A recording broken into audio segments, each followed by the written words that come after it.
अस्सलामुअलैकुम रहमतुल्लाहि व बरकातहू। मोअज़्ज़िज़ नाज़रीन, आज की छोटी बात यह है कि माशाअल्लाह ये त्योहार कीजिए तो सिर्फ अंधों का, जिन्होंने रंग बिरंगी दुनिया नहीं देखी। शुक्रिया मेरा चैनल देखने के लिए। आप इसे ज़्यादा से ज़्यादा सब्सक्राइब करें। कुछ अशआर आपके सामने पेश करता हूँ, काबिल कबूल हो। अल्लाह अगर हमसे राज़ी हो जाए, अल्लाह अगर हमसे राज़ी हो जाए, मुक़द्दर बदलने में देर नहीं लगती।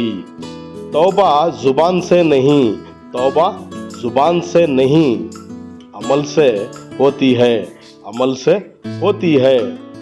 सबको अच्छा समझ लेना, सबको अच्छा समझ लेना सबसे बुरी आदत है, सबसे बुरी आदत है।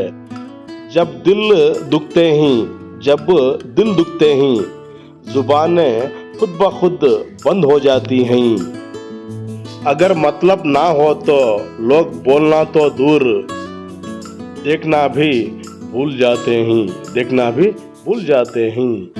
बहुत फर्क होता है, बहुत फर्क होता है साथ रहने में और साथ चलने में। शुक्रिया, कल फिर मिलेंगे, तब तक के लिए अलविदा, अल्लाह हाफिज़। अस्सलामु अलैकुम रहमतुल्लाहि व बरकातहू।